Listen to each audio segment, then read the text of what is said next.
This powerful story of Judge Vanessa Mitchell teaches us several profound lessons about justice, perseverance, and systemic corruption.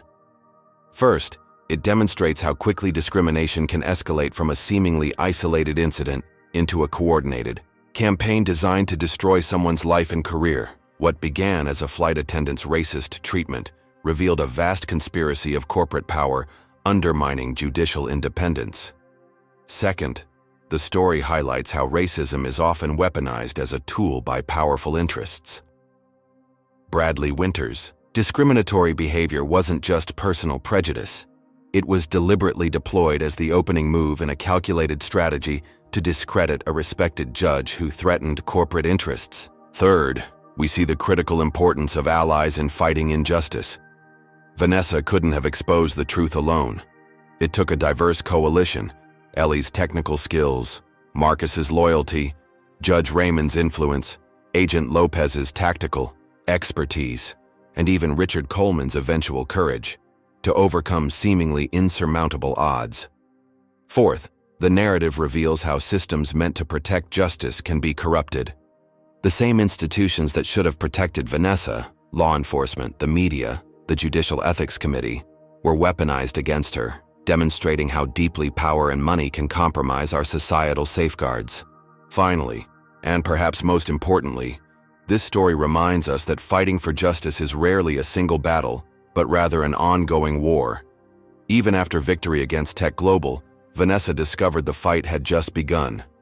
True justice requires vigilance, courage, and a willingness to stand firm even when the forces arrayed against you seem overwhelming. What moments in this story resonated most with you? Have you ever witnessed or experienced discrimination that seemed orchestrated rather than random? Share your thoughts in the comments below.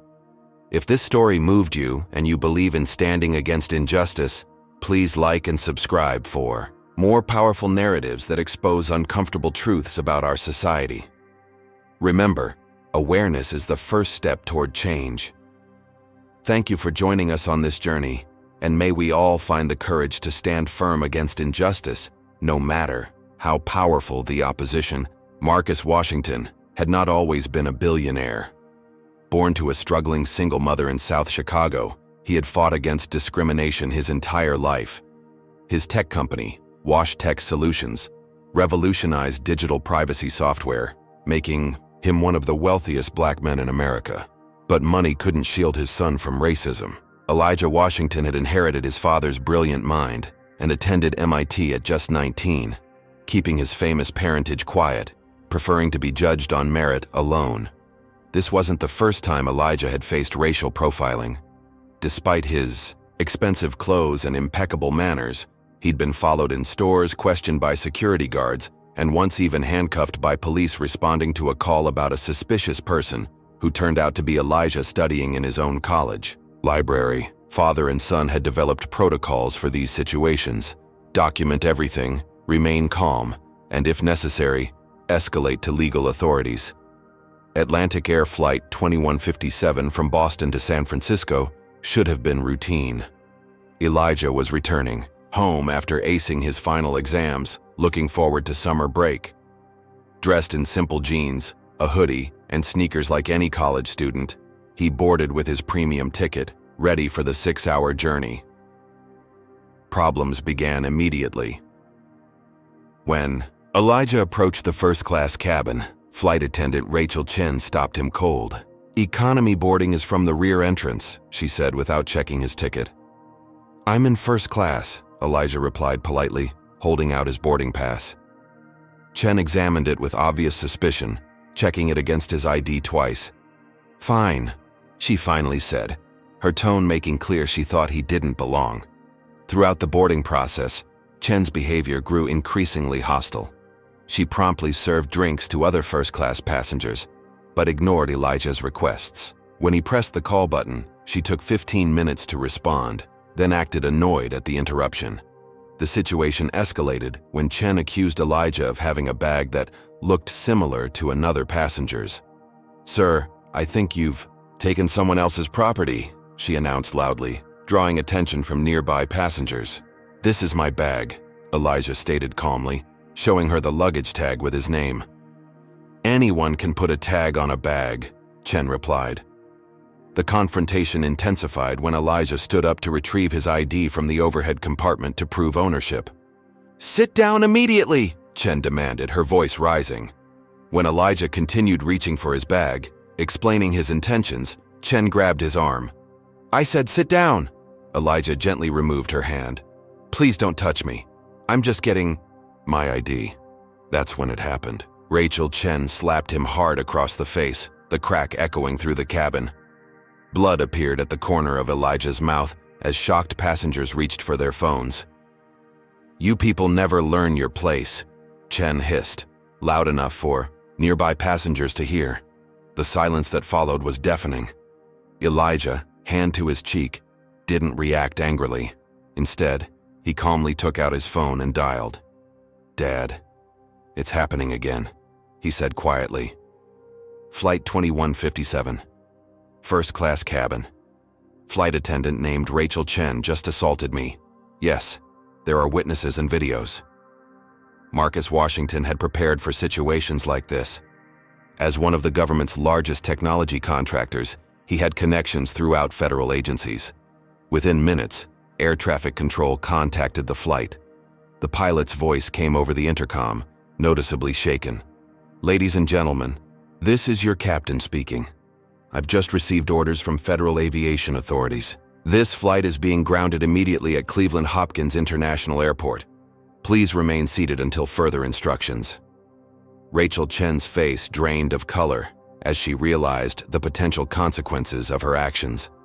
Other passengers murmured in confusion and frustration. No one yet understood that they were witnessing the beginning of a battle that would expose decades of systemic discrimination and shake an entire industry to its core. The emergency landing procedures created an atmosphere of tension throughout the aircraft. Captain Douglas Whitman, a veteran pilot with 30 years of experience, expertly guided Flight 2157 into an unscheduled landing at Cleveland Hopkins International Airport. As the plane taxied to a remote part of the airfield, passengers pressed their faces against windows, spotting police vehicles, airport security, and what appeared to be federal agents waiting on the tarmac. Inside the cabin, Rachel Chen had disappeared into the crew area, while other flight attendants attempted to maintain calm among increasingly agitated passengers. "This is ridiculous," complained a middle-aged white businessman loudly. "They're grounding an entire flight because someone got their feelings hurt." Others were more sympathetic. "I saw what happened," said an elderly woman seated across from Elijah. "That was assault, plain and simple." Passengers had divided into factions, some filming Elijah suspiciously, others offering support. A young, white woman approached him. "I got the whole thing on video. That was absolutely unacceptable. I'm Zoe Parker. I have a pretty big following online. Want me to post it?" Elijah thanked her but explained his father's legal team would handle everything. Within the hour, passengers were allowed to disembark into a cordoned-off area of the terminal. Airline staff tried controlling the narrative immediately. A management representative in an immaculate suit approached Elijah. "Mr. Washington, we deeply regret this unfortunate misunderstanding. If you'll come with me to our private lounge, we can resolve this matter discreetly." His voice lowered. "We're prepared to offer generous compensation for your inconvenience, including lifetime premium membership." Elijah declined politely. "I'll wait here, thank you. My father and our attorneys are already en route." The representative's pleasant demeanor hardened. "Sir, you're delaying hundreds of passengers from reaching their destination. The sensible thing would be to—" He was interrupted by a commotion at the terminal entrance. Marcus Washington had arrived. Unlike his modestly dressed son, Marcus projected power in his tailored charcoal suit. Accompanying him were 4 individuals carrying leather briefcases, clearly attorneys, and 2 others who moved with the alertness of security personnel. Passengers began recognizing the tech mogul, phones rising to capture the moment. "That's Marcus Washington. The Wash Tech guy? He's worth billions." The airline representative blanched, immediately getting on his phone. Marcus embraced his son, examining the bruise forming on his cheek before addressing the representative. "My son was assaulted by your employee in front of dozens of witnesses. This isn't going away with Sky Miles and an upgrade. Meanwhile, videos of the incident were spreading across social media platforms. Atlantic Air assault was trending within hours. The airline's PR team scrambled, issuing a statement. Atlantic Air is investigating an incident involving a passenger and crew member. We take all allegations seriously and are working with authorities to determine exactly what occurred. Behind the scenes, the airline's response was far less measured. Kevin Blackwell, Atlantic Air's chief of operations, assembled a crisis team with clear instructions. Control the narrative. Find anything we can use against the kid. I want dirt, and I want it now. Rachel Chen, sequestered in an airline office, was already crafting her defense with company attorneys. He was aggressive and non-compliant, she insisted. I felt threatened and acted to protect myself and other passengers. She claimed Elijah had used threatening language and made sudden movements, allegations directly contradicted by passenger videos. Marcus's legal team, led by attorney Gabriela Rodriguez, moved efficiently. They collected contact information from supportive passengers, secured copies of videos, and filed preliminary legal actions against both Rachel Chen individually and Atlantic Air corporately. Gabriela, a formidable Harvard-educated litigator, known for winning impossible cases, addressed the assembled media that had begun gathering at the airport. What happened today isn't just about one incident. It represents a pattern of discrimination that persists in American institutions. My client, a 19-year-old college student, was physically assaulted for the crime of flying while black. The airline attempted to regain control of the situation by having airport security clear the terminal area, claiming security protocols. When officers approached Marcus and Elijah, suggesting they move to a private area, Gabriela Rodriguez stepped forward. My clients aren't going anywhere. They've been victims of assault and discrimination. Any attempt to remove them will be added to our lawsuit as further civil rights violations. She nodded toward the dozen cameras recording the exchange. I'm sure you don't want that kind of publicity. The security team retreated after brief radio consultations with superiors. Atlantic Air had lost the first battle in what would become an increasingly bitter war. Have you ever witnessed discrimination and wondered if you should speak up? Would you have had the courage to record the incident like Zoe did? Or would you have minded your own business? Comment number 1, if you believe witnesses should always document injustice. Or number 2, if you think it's better to stay uninvolved. What do you think Marcus Washington will do next with his wealth and influence? Will he accept a private settlement, or take this fight all the way to expose the entire system? Hit that like button if you believe justice should be public, and subscribe to follow this powerful story as we discover how deep the discrimination at Atlantic Air really goes.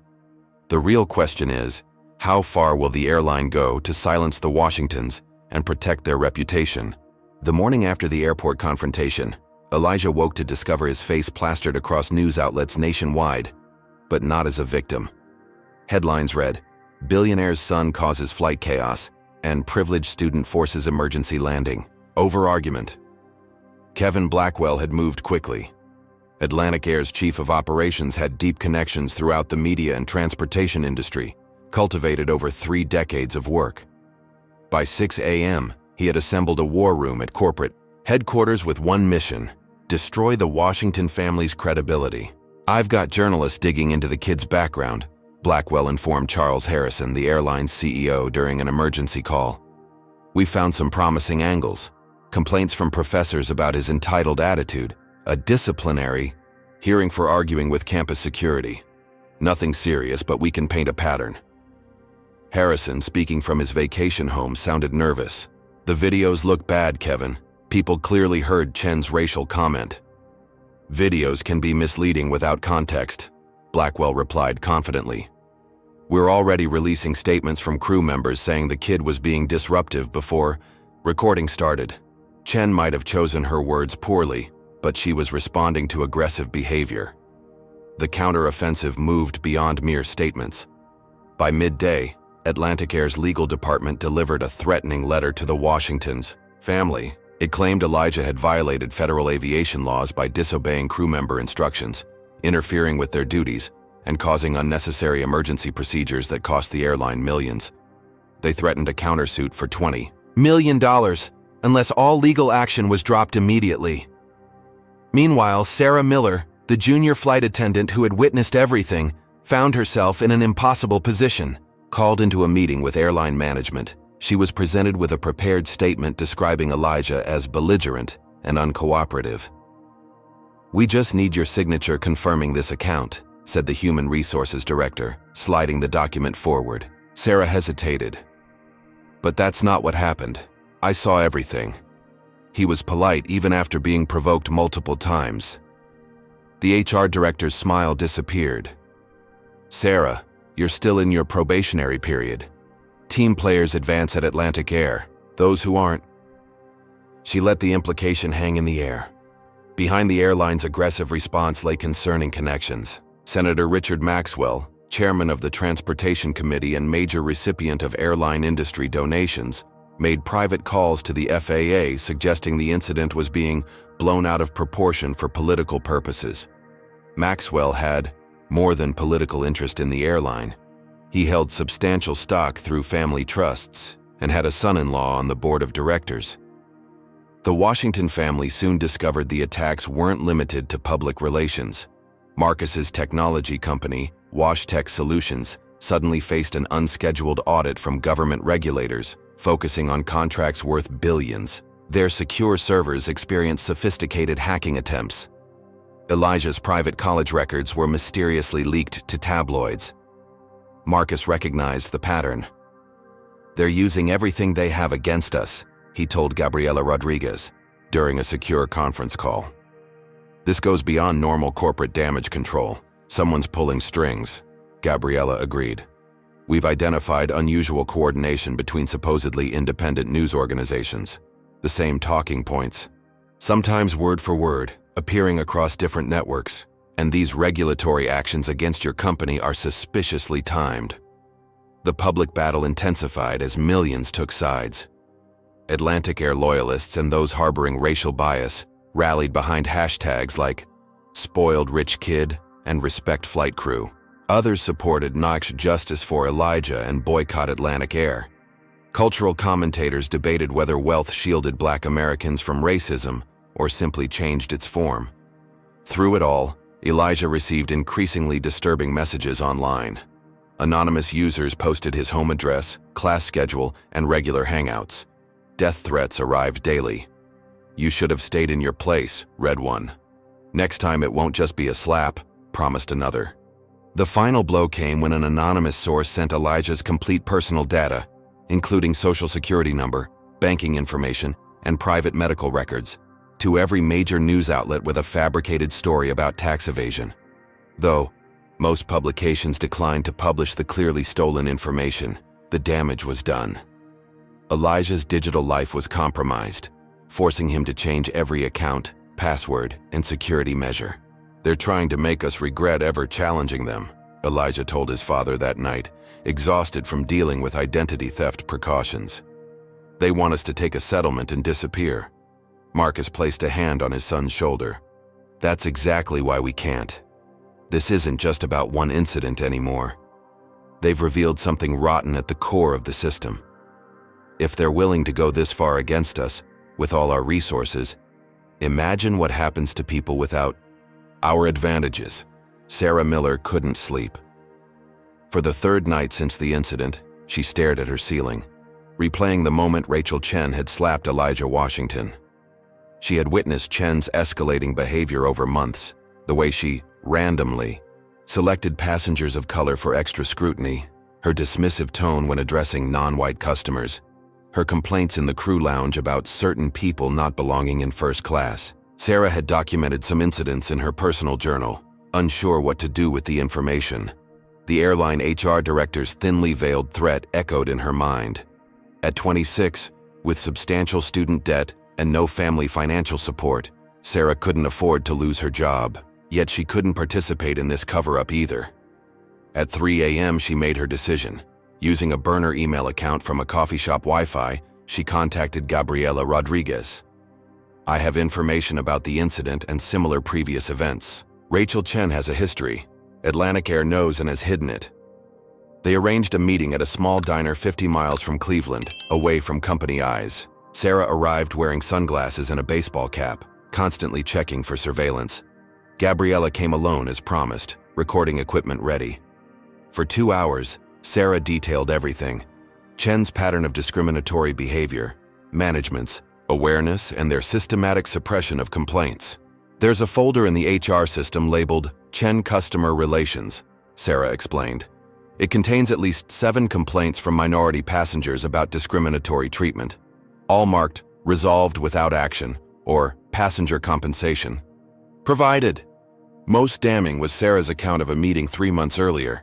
Kevin Blackwell personally told supervisors that passenger complaints needed to be managed more discreetly and that crew judgment shouldn't be undermined by subjective accusations of bias. He specifically mentioned Rachel as someone who maintains appropriate standards despite passenger complaints. Sarah also revealed something unexpected. Chen had previously confided in her about belonging to an online forum where airline employees shared stories about problem passengers, often using racial coding and derogatory terms. She showed me posts once laughing about them. "They call themselves the Real Flight Club. It's private, but I remember the web address." Gabriella's team worked quickly with this new information. Tech experts recovered deleted security footage from Cleveland Airport showing the confrontation from multiple angles. Digital investigators infiltrated the Real Flight Club, finding hundreds of racist posts, including several from Chen's username describing ways to put entitled minorities in their place. When combined with Sarah's testimony and passenger videos, they had overwhelming evidence of both individual and systemic discrimination. Confident in their strengthened case, Gabriella filed formal complaints with the FAA, Department of Transportation, and Equal Employment Opportunity Commission. The federal response was swift. James Thompson, a senior FAA investigator, launched an official probe into Atlantic Air's handling of discrimination complaints. News coverage shifted as journalists received evidence packets from Rodriguez's office. Even normally airline-friendly commentators couldn't ignore the mounting evidence. Victory seemed within reach until disaster struck. Despite Gabriella's precautions, someone inside their team leaked Sarah's identity to Atlantic Air. Within hours of the leak, Sarah received termination papers citing violation of confidentiality agreements. By evening, she discovered she'd been blacklisted throughout the industry, with job applications receiving immediate rejections. Her professional reputation was systematically destroyed. Then came personal attacks. Sarah returned home to find "traitor" spray-painted across her apartment door. Her social media accounts were flooded with abuse. Family members received harassing calls.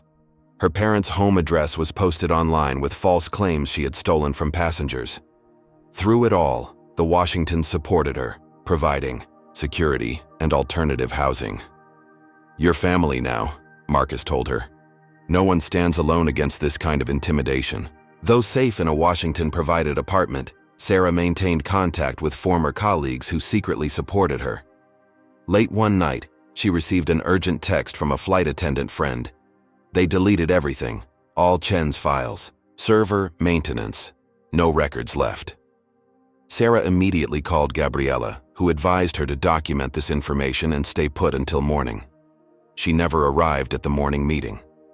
At 5:43 a.m., while driving to meet Gabriella, Sarah's car was forced off an isolated road by a black SUV with tinted windows. First responders found her vehicle wrapped around a tree, Sarah unconscious and critically injured. At the hospital, doctors placed her in a medically induced coma, listing her condition as extremely critical. Police classified it as a hit-and-run accident, but Marcus hired private investigators who found suspicious tire marks suggesting deliberate ramming. The message was clear: anyone who challenged the system would pay a devastating price. Sarah Miller's accident changed everything. Marcus Washington immediately hired Sentinel Security, an elite private firm staffed by former military and intelligence professionals, to protect everyone connected to the case. Their first assessment was sobering. "This isn't random intimidation. It's organized, professional, and well-funded. Someone very powerful wants this case buried." While Sarah fought for her life in the hospital under 24-hour guard, the investigation continued.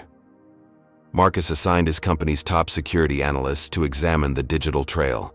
They uncovered troubling connections between Atlantic Air executives and Senator Richard Maxwell beyond what was publicly known. The senator's family trust doesn't just own airline stock, reported Elijah after reviewing the findings. They owned the land where 3 major Atlantic Air terminals were built, selling at massively inflated prices. We're talking hundreds of millions in sweetheart deals hidden through shell companies. Even more concerning, Senator Maxwell had begun making quiet calls to key FAA officials. James Thompson, the lead investigator, suddenly found himself reporting to a new supervisor who questioned the disproportionate resources dedicated to what amounts to a customer service complaint. The pressure became explicit when Thompson received a call from the senator himself. "James, we go back 20 years, Maxwell said smoothly. "This Washington situation is becoming a political circus. The department needs steady hands to ensure we don't overreact to what was clearly a minor incident blown out of proportion." Thompson, a career civil servant nearing retirement, recognized the implicit threat to his pension and future. The Washington team watched with growing concern as major news networks suddenly dropped the story. Reporters who had eagerly covered developments now returned with apologetic messages about editorial decisions and shifting priorities. Smaller outlets and social media remained interested, but mainstream coverage virtually disappeared overnight. "They're shutting down every official avenue," Gabriella told Marcus during a secure meeting in WashTec's Faraday-caged conference room. "The FAA investigation is being smothered. Media coverage is being suppressed. We need to try something different." That something different emerged from an unexpected source. Shortly after news of Sarah's accident spread among airline employees, Gabriella's secure tip line received a flood of messages. Flight attendants, baggage handlers, gate agents, and even pilots began sharing similar experiences. "It's not just Rachel Chen," Gabriella explained to the Washingtons. "Dozens of employees describe systematic discrimination against minority passengers. Several mention unofficial policies directing increased scrutiny of black passengers, especially in first-class or business sections." The Washington team decided to take their evidence directly to the public through an FAA hearing. Although increasingly compromised, the agency couldn't legally refuse to hold a public forum once formally requested. The hearing, scheduled for a Tuesday morning, drew limited media presence but a packed audience. For 4 hours, witness after witness testified to discriminatory practices. Former Atlantic Air employees described unwritten policies. Minority passengers recounted humiliating experiences. Data analysts presented statistics showing minority passengers were 27 times more likely to be downgraded, questioned, or removed from flights. Elijah's testimony was particularly powerful. He wasn't just the victim in a viral video, but a poised, articulate witness who placed his experience within the larger pattern. "What happened to me wasn't random or isolated," he explained. "It represents something systemic and intentional. When I was slapped, it wasn't just an assault on me, but a symptom of a culture that views certain passengers as inherently suspicious and undeserving of respect." Inside Atlantic Air headquarters, panic spread as the hearing was live-streamed to thousands of viewers. Stock prices dropped 8% in a single day. Emergency board meetings were called. CEO Charles Harrison demanded Blackwell find a way to make this disappear. Just when it seemed public opinion had shifted decisively in the Washington's favor, James Thompson delivered his preliminary findings. Reading from a prepared statement, his voice noticeably strained, Thompson announced, "After careful review of all available evidence, this investigation finds insufficient basis to conclude that systemic discrimination exists at Atlantic Air. While the incident involving Mr. Washington was unfortunate, it appears to be an isolated case of poor judgment rather than evidence of broader policy issues." He dismissed key testimony as anecdotal and rejected statistical analyses as methodologically flawed. The audience erupted in outrage.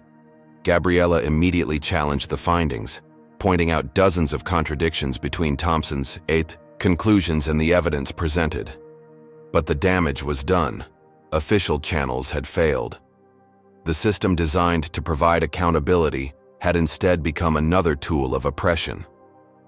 As the hearing concluded, Thompson avoided eye contact. With the Washingtons, only Elijah noticed the small piece of paper Thompson slipped into his pocket as they passed in the hallway. Later, in private, Elijah read the hastily scribbled note. Not safe to talk. They have everything. Look deeper into Maxwell. Offshore accounts. Operation Sky Shield. Could powerful people really suppress justice so completely? Would you have the courage to keep fighting when every system seems corrupted? Comment number 1. If you believe the Washingtons should continue their battle despite the dangers, or number 2, if you think they should protect themselves and walk away. How far would you go to expose discrimination if you witnessed it firsthand? Like this video if you believe one person's stand against injustice can make a difference, and subscribe to see how Elijah uses his tech skills to fight back against a system designed to silence him. The question remains, with official investigations compromised and mainstream media silenced, what weapons do the Washingtons have left in their arsenal? Elijah Washington had inherited more than wealth from his father. He possessed the same innovative mind that had built WashTech Solutions into a privacy technology giant. While pursuing his computer science degree at MIT, Elijah had developed cutting-edge security tools as side projects. Now, facing an adversary that controlled traditional power structures, he turned to technology.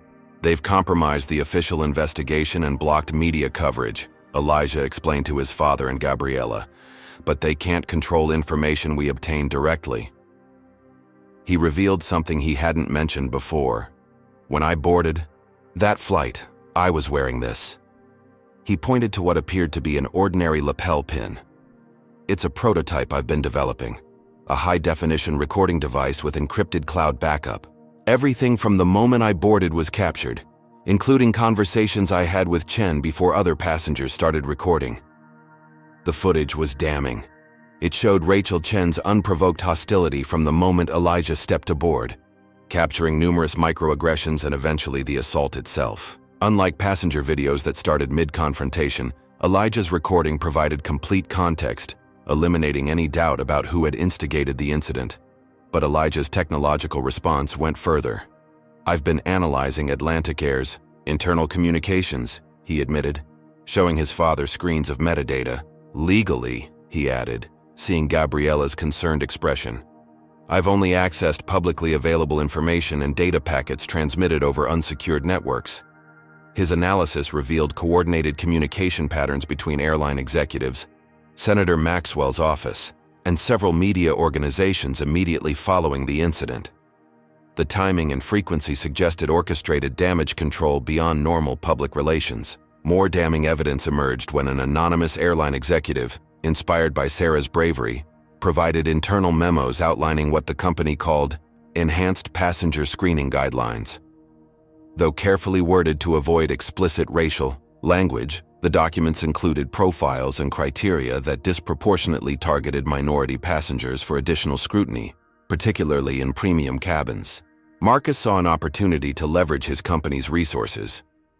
WashTech has been developing a secure platform for whistleblowers in authoritarian countries, he explained.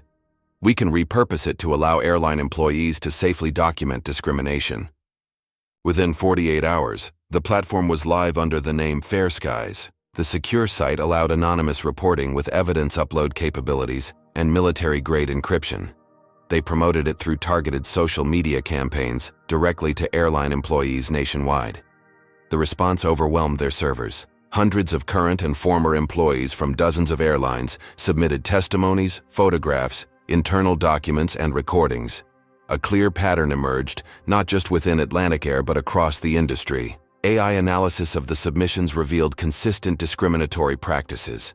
Minority passengers were 3 times more likely to be questioned about their tickets, 7 times more likely to be asked to move from premium cabins, and 10 times more likely to be removed from flights for behavioral issues compared to white passengers exhibiting identical behavior.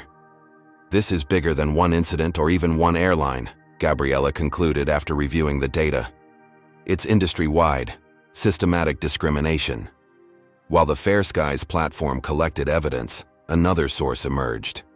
A vice president at Atlantic Air, troubled by the company's response and facing terminal cancer, decided to clear his conscience.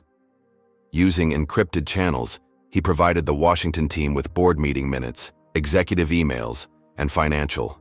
Records showing the company had specifically allocated funds for passenger issue settlement packages, essentially hush money for discrimination victims, while simultaneously training staff on how to identify potentially disruptive passengers, using criteria that served as thin proxies for racial profiling. The evidence painted a compelling picture of systematic discrimination, but releasing it posed challenges. Traditional media remained largely closed to them, and they worried about putting more whistleblowers at risk. The solution came in the form of distributed disclosure, releasing different evidence packages to international media outlets, independent journalists, regulatory agencies in multiple countries, and congressional oversight committees simultaneously, making it impossible to suppress all channels at once. Just as they prepared to execute this plan, disaster struck again. Elijah's secure apartment was breached by a professional team that bypassed state-of-the-art security systems. Only his personal panic room and a hasty exit through a pre-planned escape route saved him from abduction or worse. Security camera footage showed 5 men in tactical gear with professional-grade equipment. Facial recognition matched one to a military contractor with ties to private security firms. They're not just trying to discredit us anymore, Marcus realized with horror. They're willing to physically harm or abduct my son to end this. The attack forced them to accelerate their timeline. Working from a series of secure locations, changing positions daily, Elijah and his father's team finalized their evidence distribution plan. Tomorrow morning, everything goes public, Marcus told his son as they reviewed final preparations. Every document, recording, and testimony will be released simultaneously through 50 different channels. Even with their resources, they can't stop all of it. What they didn't know was that Kevin Blackwell had already learned of their plan through a compromised team member. As Elijah and Marcus worked, Blackwell convened an emergency meeting with Senator Maxwell and CEO Harrison. The Washington problem requires immediate resolution, he stated coldly. They leave us no choice but to implement our final option. Dawn broke with a digital explosion as the Washington team executed their plan. Across 50 different platforms, evidence of systematic discrimination within the airline industry appeared simultaneously. International news outlets beyond American corporate influence ran extensive stories. Independent journalists received comprehensive evidence packages. Social media erupted with damning internal documents showing racial profiling directives thinly disguised as security protocols. Atlantic Air's stock plummeted 23% within hours. The hashtag #grounded by racism became the top trending topic worldwide. Elijah emerged as the public face of the movement, giving his first major interview to an independent news channel with 15 million subscribers. Appearing poised despite the recent attempt on his life, he methodically presented evidence while connecting it to his personal experience. "What happened to me is happening to people of color every day," he explained. "The difference is, I have the resources to fight back. Most victims are forced to accept the humiliation and move on." The interview garnered over 7 million views in just 6 hours. Celebrity support materialized rapidly. Athletes, musicians, and actors with tens of millions of followers shared their own experiences with discrimination in air travel. A famous filmmaker announced plans for a documentary.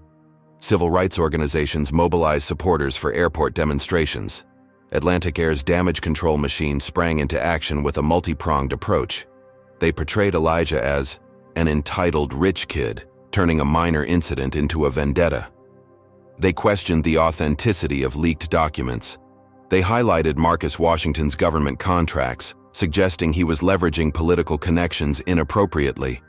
Their most insidious strategy targeted Elijah personally.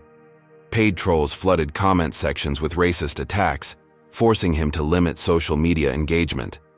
Death threats became so specific and credible that he required constant security. Conservative commentators questioned his victim mentality, asking why someone with his privilege would play the race card.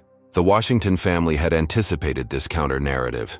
Their team monitored online attacks, documenting connections to accounts linked to PR firms retained by Atlantic Air. They arranged interviews with former airline employees who had witnessed discrimination firsthand, shifting focus from Elijah to the systemic nature of the problem. The movement gained unexpected momentum when passengers began boycotting Atlantic Air in significant numbers. Corporate clients, concerned about association with racism allegations, suspended travel contracts. The airline's competitors, seeing opportunity, publicly announced enhanced diversity training and anti-discrimination policies. As public opinion shifted decisively against Atlantic Air, shareholders grew increasingly restless. An investor group demanded emergency board meetings to discuss the crisis. Internal discord spread as employees split between defending company practices and pushing for reform. Flight attendants' unions issued statements supporting investigation of discrimination claims while distancing themselves from Chen's actions. The turning point came from unexpected quarters. Atlantic Air's commitment to diversity had previously earned them a prestigious Corporate Responsibility Award. Now, the awarding organization publicly announced a review, citing disturbing evidence, inconsistent with the values this recognition represents. The potential revocation of this widely advertised honor sent shockwaves through corporate leadership.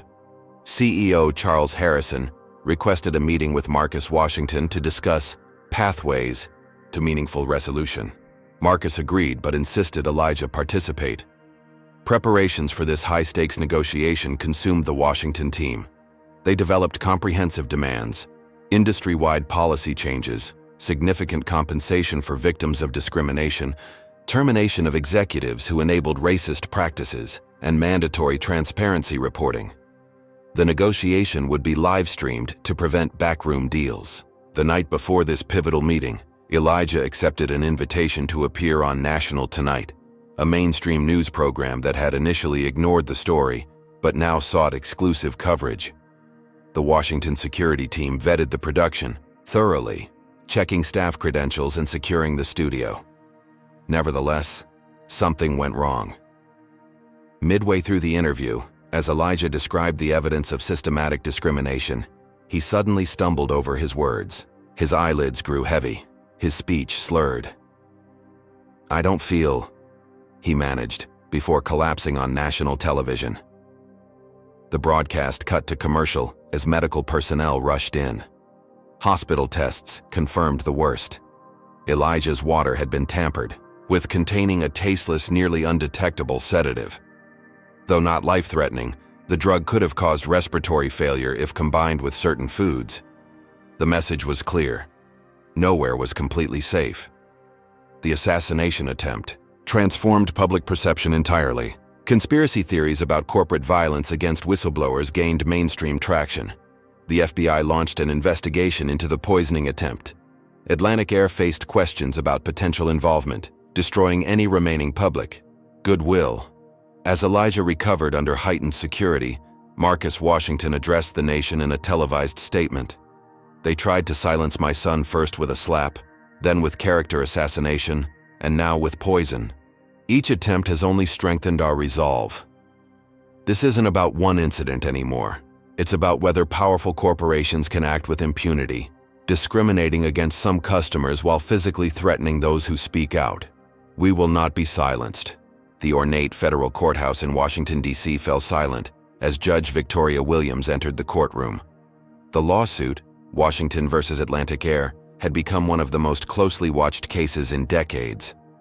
After Elijah's poisoning, public pressure forced the Department of Justice to fast-track the proceedings. Both sides had assembled legendary legal teams. Atlantic Air hired Donovan and Burke, a firm renowned for defending corporations against consumer claims. Their strategy became immediately apparent when lead attorney Thomas Donovan filed 12 separate motions to dismiss before proceedings even began. "Your Honor," Donovan argued, "this case represents an inappropriate attempt to transform a minor customer service incident into federal litigation. The plaintiff's claims of systematic discrimination are speculative and unsupported by admissible evidence." Gabriela Rodriguez countered forcefully. "The defense characterizes a recorded physical assault as a customer service incident and calls extensively documented discrimination speculative. Their motions demonstrate precisely why this case must proceed to challenge a system that minimizes racism and protects its perpetrators." Judge Williams allowed the case to continue, but signaled potential problems by commenting on the unusual breadth of the lawsuit's claims. Behind this concerning language lay troubling connections. Investigative journalists discovered Judge Williams had family ties to Atlantic Air's board. Her brother-in-law had served as a non-voting advisor to the airline's compensation committee. Despite calls for recusal, Williams insisted these connections were too remote to create actual bias. The legal battle intensified as Atlantic Air fought to limit admissible evidence.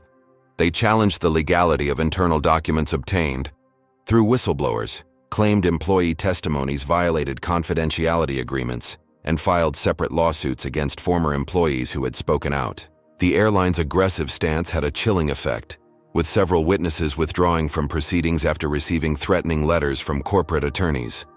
Jurisdiction became another battleground.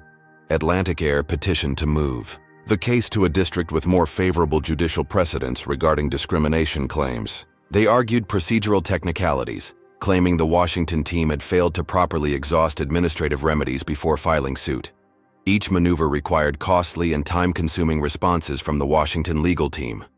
This war of attrition served a clear purpose: to drain the plaintiff's resources and resolve.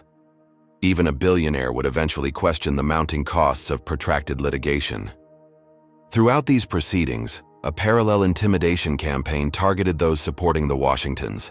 Expert witnesses reported professional harassment. Academic researchers who had documented discrimination found their funding threatened. Civil rights organizations backing the case faced suspicious IRS audits. One particularly troubling incident involved a former Atlantic Air executive prepared to testify about discriminatory policies. The night before his deposition, his teenage daughter was followed home from school by an unmarked vehicle. No direct threats were made, but the message was unmistakable.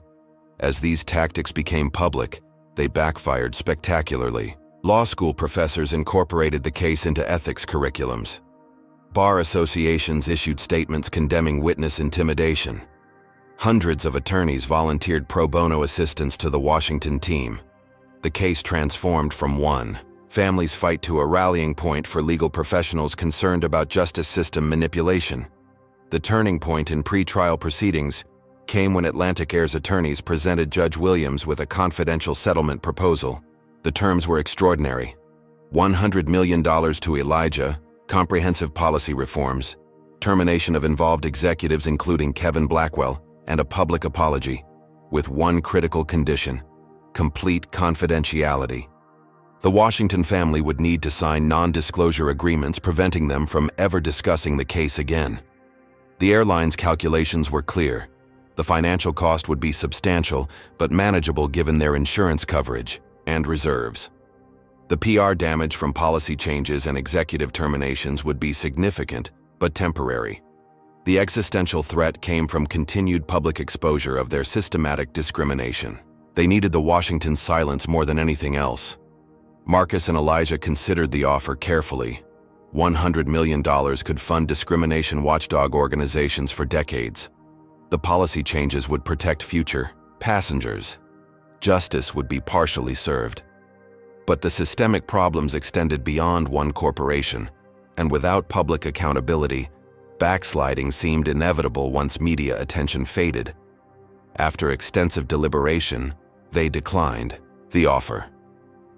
"Some things cannot be resolved behind closed doors," Marcus explained to their legal team. "Racism thrives in shadows. Exposing it to light is the only lasting remedy." Judge Williams appeared displeased with their decision, commenting that reasonable parties typically seek resolution rather than vindication. This statement, inappropriate from a neutral arbiter, heightened concerns about her impartiality. The Washington team filed a formal motion for recusal, which Williams denied within hours without addressing their specific concerns. With trial proceedings finally underway, evidence presentation became the central battleground. Atlantic Air's attorneys objected to nearly every document, testimony, and expert analysis. Most troublingly, Judge Williams sustained many of these objections on questionable legal grounds. She excluded critical evidence including Elijah's lapel pin recording, whistleblower testimonies, and statistical analyses of discriminatory patterns, ruling them prejudicial, improperly obtained, or scientifically unsound. During a pivotal hearing, Gabriela Rodriguez argued passionately for the inclusion of comprehensive statistical evidence, showing racial disparities in passenger treatment. Judge Williams not only rejected the evidence, but threatened sanctions if the Washington team attempted to introduce similar analyses. The ruling effectively gutted the core of their systematic discrimination claims. After 3 weeks of increasingly one-sided rulings, the Washington team faced a devastating reality. Their most compelling evidence had been excluded, their witness list decimated, and their core claims undermined by judicial decisions. Judge Williams appeared poised to dismiss central elements of the case before it reached a jury. The system designed to provide impartial justice seemed thoroughly compromised. Have you ever felt the system was rigged against you despite having evidence on your side? Comment number 1 if you've experienced institutional barriers to justice, or number 2 if you've witnessed the powerful manipulating rules to protect themselves. Do you believe wealthy corporations should be able to hide discrimination behind confidential settlements, or does the public deserve to know the truth? Like this video if you think systemic racism should be exposed rather than settled in secret, and subscribe to see how the Washingtons will fight back when even the justice system fails them. The FBI is about to enter this story in a surprising way, but will federal agents be allies or obstacles? What would you do if every official avenue for justice was blocked by powerful interests working together to hide the truth?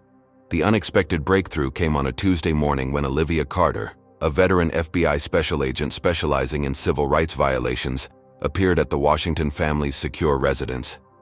"I need to speak with you regarding potential federal crimes connected to your case," she stated formally, showing her credentials. Inside, Agent Carter revealed the true purpose of her visit. "I've been investigating witness tampering in your case for 3 months.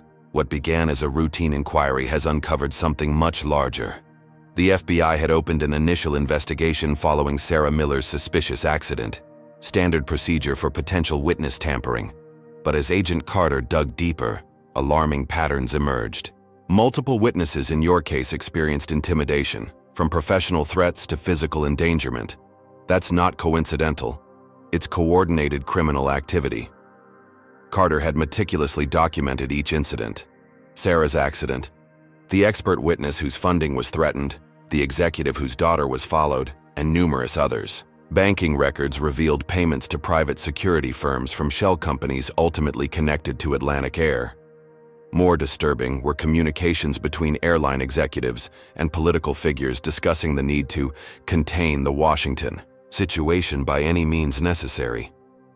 "We're investigating potential violations of federal witness tampering statutes, obstruction of justice, conspiracy, and civil rights violations," Carter explained.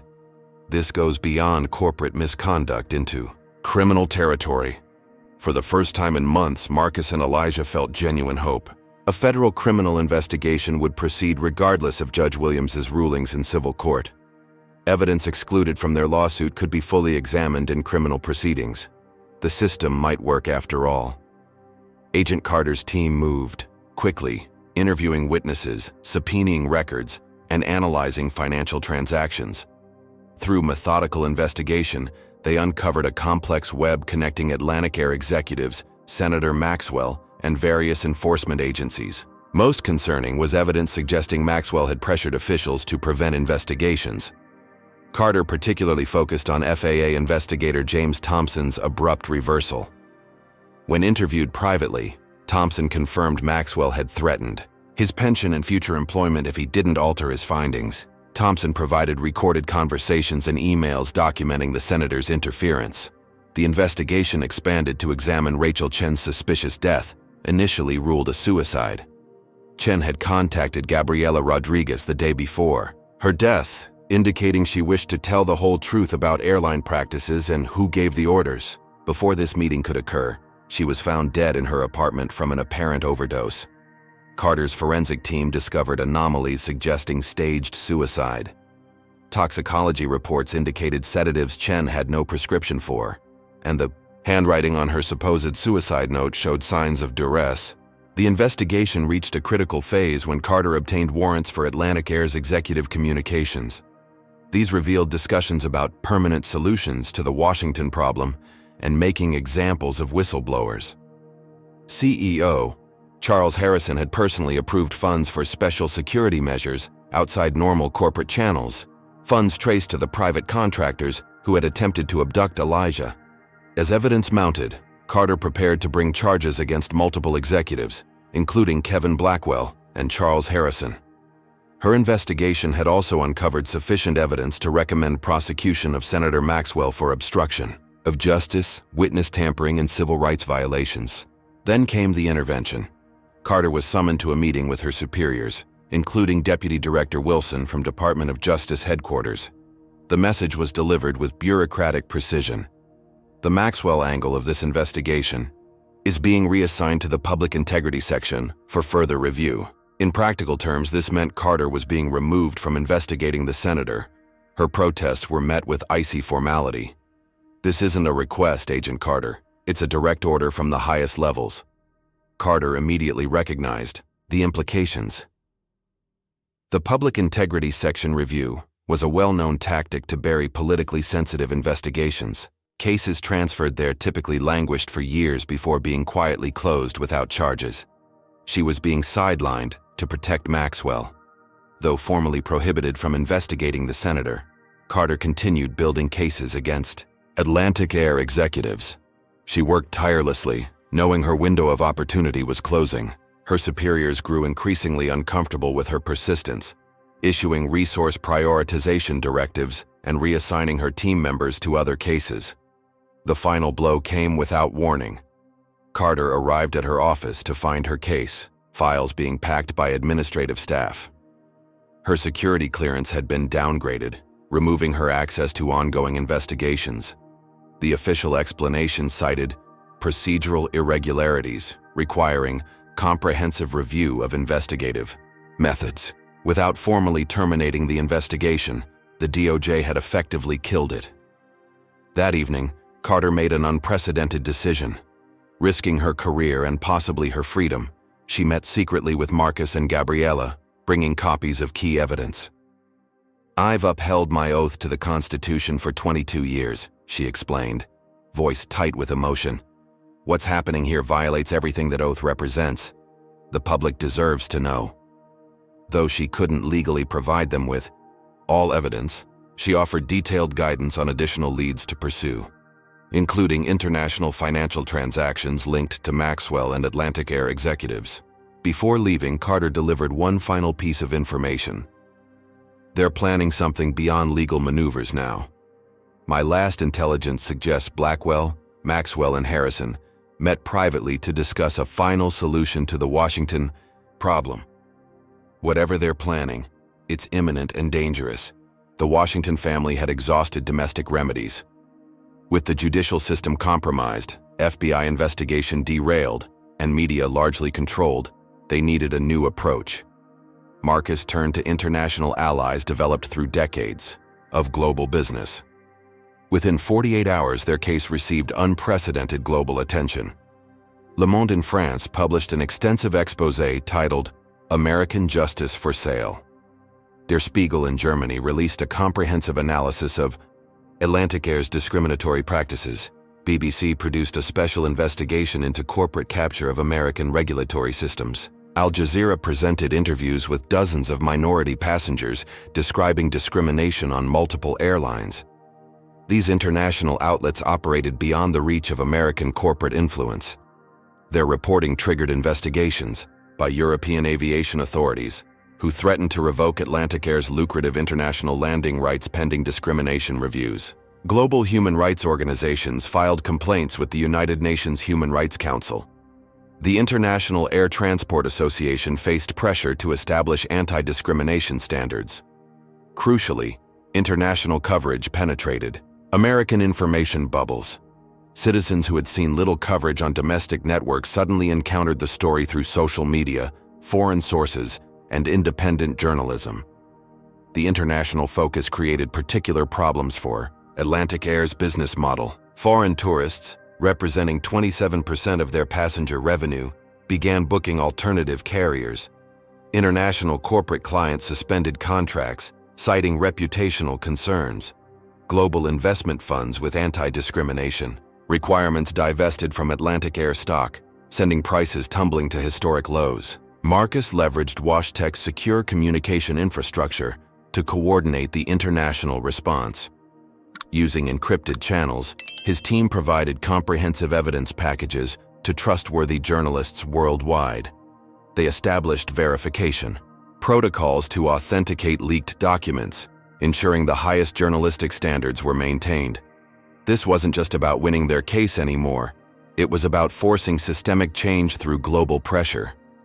Documentary filmmaker Jordan Rivera had been following the case from the beginning, capturing key developments for a planned streaming service release.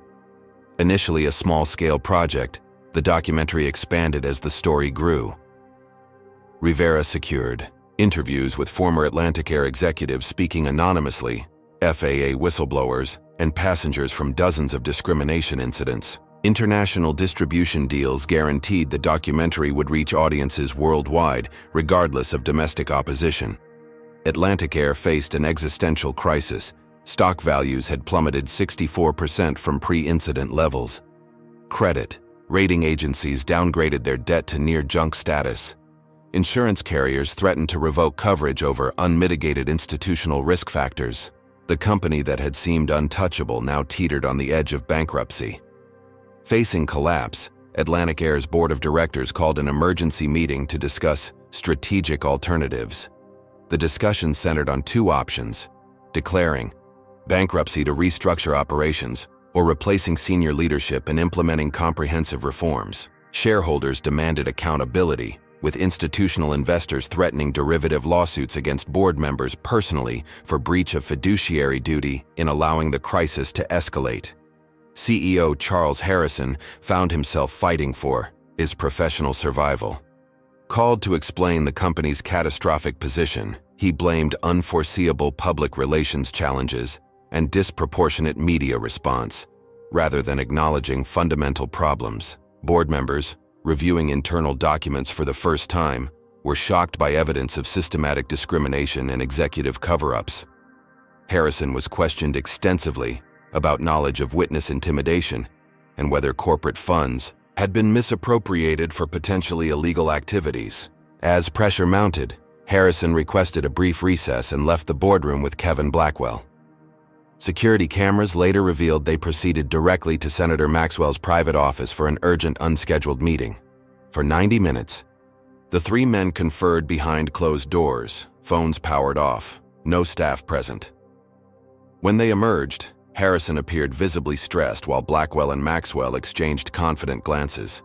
Marcus received warning of this meeting through Sentinel Security's surveillance team. "Whatever they're planning, it's happening now," the team leader reported. Their body language and security precautions suggest something beyond normal business discussions. That same evening, Harrison called Marcus directly, bypassing attorneys for the first time. "I want to end this," the CEO stated bluntly. "The board has authorized me to offer $200 million to settle all claims. Complete policy overhaul, public apology, everything you've asked for." Harrison proposed an in-person meeting the following morning to finalize terms, suggesting a private airfield where both parties could ensure appropriate security. Marcus recognized the danger immediately. The sudden capitulation after months of aggressive opposition felt wrong. The suggested location isolated from witnesses raised alarm bells. And the timing, immediately following the secret meeting with Maxwell, couldn't be coincidental. After consulting with security advisors, Marcus agreed to the meeting, but changed the location to WashTech headquarters with full security protocols. Harrison reluctantly accepted the change, but insisted on bringing Blackwell to ensure operational details are properly addressed. What Harrison didn't know was that the Washington team had received critical intelligence from an unexpected source. A junior senator on the Transportation Committee, troubled by Maxwell's increasingly erratic behavior, had secretly recorded a conversation where Maxwell, Blackwell, and Harrison discussed eliminating the Washington problem once and for all and ensuring no survivors to continue the case. The recording was partial and would be inadmissible in court, but it confirmed the planned meeting was almost certainly a trap. With this knowledge, Marcus implemented extraordinary security measures. The entire building was swept for explosives and surveillance devices. All electronic systems were isolated from external networks. Every person entering would undergo comprehensive screening, and armed security teams would maintain constant surveillance. Unknown to Harrison and Blackwell, international media had been discreetly positioned nearby. Whatever happened in this meeting would be documented beyond any possibility of cover-up or denial. The stage was set for final confrontation between the Washington family fighting for justice and corporate executives willing to take extreme measures to preserve their power and privilege. The morning of the meeting, Marcus received an urgent call. "Sir, Elijah never arrived at his safe house last night." The security team had discovered his protective detail unconscious from an unknown substance, their communications disabled. Elijah Washington had vanished without a trace. Security footage from nearby buildings showed a tactical team in unmarked vehicles intercepting Elijah's car at a traffic light. The precision operation took less than 40 seconds. Professional, methodical, and virtually untraceable. Marcus immediately canceled the meeting with Harrison and initiated emergency protocols. Private investigators, digital forensics experts, and security consultants mobilized to locate his son. Gabriela Rodriguez filed emergency motions with every relevant court and agency. None of these conventional approaches yielded results. Hours passed with no ransom demand, no communication from the kidnappers. Marcus received a text message from an encrypted number. "Meeting proceeds as scheduled or consequences will be severe. Come alone." Attached was an image of Elijah, unconscious, with that day's newspaper visible. Marcus faced an impossible choice: walk into an obvious trap or abandon his son. He chose a third option. Working with his most trusted security advisors, including several former intelligence operatives, he developed a high-risk strategy. First, they identified the likely location holding Elijah. Cell tower data placed the kidnapping team's vehicles near an abandoned manufacturing facility owned by a shell company connected to Senator Maxwell's family trust. Thermal imaging from private surveillance aircraft detected human signatures and active security systems inside the supposedly vacant building. Second, Marcus secretly contacted Agent Olivia Carter, who had continued investigating unofficially, despite her removal from the case. Though unable to obtain official FBI support, she agreed to assist personally, bringing several trusted colleagues who shared her commitment to justice above politics. Third, Marcus prepared for his meeting with Harrison and Blackwell, but with crucial modifications. He would attend as requested, creating the impression he was complying with their demands. Meanwhile, the rescue team would use the distraction to extract Elijah from captivity. The morning of the meeting brought new complications. Sentinel Security intercepted communications, suggesting Senator Maxwell had deployed private military contractors as reinforcements at the holding site. The facility's security now included former Special Forces operators with advanced equipment and tactical training. The rescue became exponentially more dangerous, but delay wasn't an option. Intelligence suggested Elijah would be moved to an untraceable location within hours. At precisely 10 a.m., Marcus Washington entered the conference room where Harrison and Blackwell waited. Both men appeared tense but confident, believing they controlled the situation. "Where are your attorneys?" Harrison asked, noticing Marcus had come alone as instructed. "This is between us now," Marcus replied calmly. "No lawyers, no witnesses. Just a father trying to protect his family." His demeanor betrayed nothing of the rescue operation unfolding miles away. What followed was a psychological chess match. Harrison offered increasingly generous settlement terms while carefully avoiding any admission of kidnapping. Blackwell remained largely silent, occasionally checking his phone with growing anxiety. As expected, status updates from the holding site failed to arrive. 27 minutes into this tense negotiation, Marcus received a prearranged signal, a specific notification tone indicating the rescue team had secured Elijah. Only then did Marcus reveal his full knowledge of their conspiracy. "Your men at the facility have been neutralized," he informed them calmly. "My son is safe. Federal agents are securing evidence as we speak. This meeting was never about settlement. It was about keeping you distracted while we rescued Elijah." The color drained from Harrison's face. Blackwell lunged for the door only. to find it secured. Their elaborate trap had been reversed, transforming from an assassination opportunity to their own capture. What they didn't know was that Marcus had arranged for law enforcement to monitor the meeting remotely. Every incriminating word had been recorded and transmitted to multiple agencies simultaneously. Within minutes, FBI agents from the field office, responding to evidence of kidnapping which overrode political interference, entered the building. Harrison and Blackwell were taken into custody, charged with conspiracy to commit kidnapping, attempted murder, and numerous related federal offenses. At the manufacturing facility, the rescue had been equally successful. Agent Carter and her team, supplemented by Marcus's security personnel, had executed a precision operation to extract Elijah while gathering extensive evidence. They discovered not just Elijah, but servers containing comprehensive records of the entire conspiracy. These servers, maintained by Blackwell's private security team, documented every aspect of their operation from initial response to the slapping incident through the kidnapping plans. Most damning were video recordings of planning meetings where Maxwell, Harrison, and Blackwell explicitly discussed eliminating the Washington family and covering up the crimes. The evidence was overwhelming and irrefutable. Within hours, federal prosecutors from multiple divisions had opened investigations. The case had grown from discrimination to encompass RICO violations, civil rights crimes, witness tampering, attempted murder, kidnapping, and conspiracy. Senator Maxwell, attending a fundraiser when the arrests occurred, fled to a private airfield when he received news of the operation's failure. Federal agents intercepted his plane moments before takeoff, discovering multiple passports and over $2 million in cash on board, clear evidence of planned flight to avoid prosecution. Elijah, though drugged during the abduction, recovered quickly under medical care. His first public statement captured the essence of their ordeal. They tried to silence us through intimidation, corruption, and finally violence. Their escalation reveals how deeply racism is embedded in our systems. When powerful people are willing to kidnap and murder to protect discriminatory practices, it proves how important this fight truly is. 6 months after the kidnapping, the federal courthouse overflowed as Judge Raymond Ortiz prepared to announce sentences in United States v. Harrison et al. The trial had captivated the nation, exposing corporate criminality at the highest levels. Charles Harrison received 27 years for conspiracy, kidnapping, and attempted murder. Kevin Blackwell, identified as the operation's architect, received 35 years.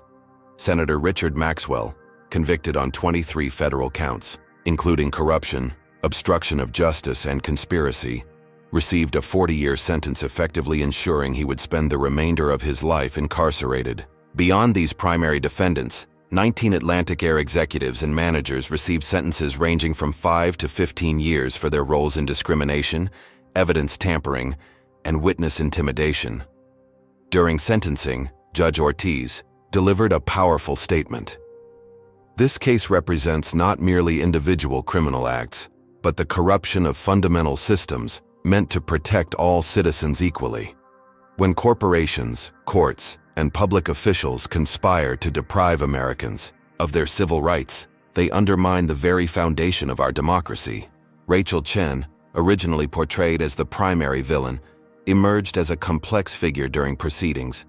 Evidence revealed she had been directly instructed by management to apply enhanced scrutiny to minority passengers in premium cabins.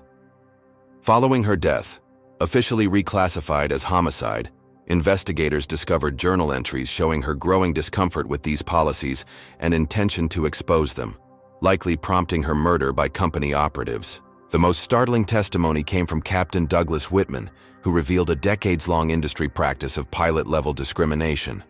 "We called it cabin climate control," he admitted. Captains would receive confidential reports identifying high-maintenance passengers, coded language for minorities in premium classes.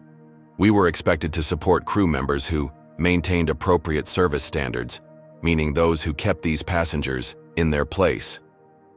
His testimony implicated executives across multiple airlines, expanding investigations industry-wide. Marcus and Elijah Washington declined personal financial compensation beyond actual damages, directing settlement funds towards systematic reform.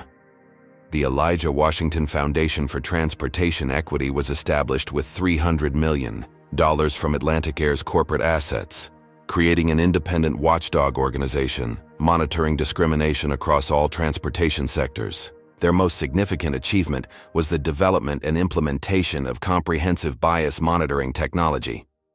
WashTech engineers created systems integrating AI analysis of booking patterns, treatment disparities, and complaint resolutions to identify discriminatory practices before they became systemic. This technology was donated to regulatory agencies worldwide and made open source for public oversight.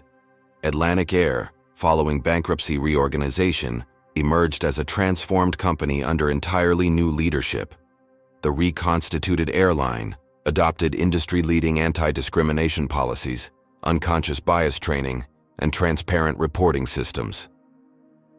Former critics became key advisors in rebuilding corporate culture. Sarah Miller's recovery became an inspiration throughout the process. After months of rehabilitation, she returned as a powerful advocate for transportation workers, establishing a whistleblower support network to protect those exposing corporate misconduct. The Washington Foundation provided lifetime security and financial support, allowing her to dedicate herself fully to advocacy work. A year after the original incident, Elijah reflected on their journey during the Foundation's inaugural conference. What began with a slap exposed rot at the core of systems Americans trust daily. We discovered that racism doesn't always wear obvious faces. Sometimes it hides in corporate policies, judicial procedures, and political influence. Fighting it requires more than addressing individual acts of hatred. We must reform the structures that protect and perpetuate discrimination. The Washington case created lasting legal precedents strengthening civil rights protections in commercial settings. Courts nationwide cited these rulings when evaluating discrimination claims, particularly regarding the pattern and practice standard for establishing systematic bias. Legislative reforms followed, including the Transportation Equality Act, establishing clear federal standards for non-discriminatory treatment and severe penalties for violations. Agent Olivia Carter received the FBI Medal of Valor for her actions, later becoming Assistant Director of the newly established Civil Rights Enforcement Division. James Thompson, the FAA investigator who risked everything to provide crucial evidence, was reinstated with honors and appointed to lead regulatory reform efforts. Gabriela Rodriguez established a specialized legal clinic training attorneys to fight transportation discrimination cases pro bono. Internationally, the case triggered global aviation reforms. The International Civil Aviation Organization adopted Washington standards requiring member nations to implement anti-discrimination policies for airlines operating in their airspace. European Union regulations incorporated specific protections based on lessons from the Atlantic Air case. For Elijah Washington, the ordeal transformed his life's direction. Though completing his MIT degree, he redirected his technological expertise towards social justice applications. His innovations in bias detection algorithms and discrimination pattern recognition became standard tools for civil rights organizations worldwide. At the sentencing hearing's conclusion, a reporter asked Elijah if justice had been served. His response reflected both satisfaction and recognition of continuing challenges. Today, we've seen accountability for specific crimes, and that represents important progress. But true justice requires systems that prevent discrimination rather than punishing it after victims have suffered. We've taken significant steps toward that goal, but this work continues every day in every transportation hub across America. The question isn't whether we've achieved justice today, but whether we're committed to building more just systems for tomorrow. This powerful story teaches us that racism doesn't only manifest in obvious ways, but often hides within systems, policies, and institutional practices. What began as a single discriminatory act, a flight attendant slapping a passenger, revealed an entire network of corruption spanning corporate boardrooms, government offices, and courtrooms. The most profound lesson is that privilege and wealth, while providing resources to fight injustice, cannot fully shield anyone from discrimination. Elijah Washington, despite his father's billions, still faced the same racial prejudice experienced by countless others. The story demonstrates the extraordinary lengths powerful entities will go to protect discriminatory systems. from character assassination and media manipulation to witness intimidation and even attempted murder. It shows how quickly those in power can close ranks when their practices are threatened with exposure. This reveals why systematic discrimination persists. It's protected by interconnected power structures with tremendous resources. Yet the narrative also offers hope by showing how determined individuals can overcome seemingly insurmountable obstacles through persistence, strategy, and coalition building. The Washingtons succeeded by refusing to be silenced, leveraging technology, creatively, building international alliances and valuing systemic change over personal compensation. Perhaps most importantly, the story reminds us that bystanders play a crucial role in fighting discrimination. From Sarah Miller's courageous testimony to Zoe Parker's video recording, individual witnesses choosing to speak up ultimately made justice possible.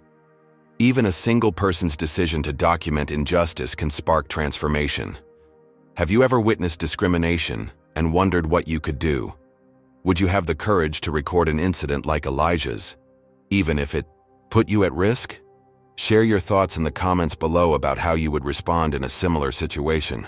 If this story moved you and you believe in standing against injustice, please like and subscribe to support more content that shines light on important social issues. Remember, systemic change begins with individual actions. Your voice matters more than you might realize. Thank you for joining us for this important story, and may we all find the courage to stand for justice when the moment calls.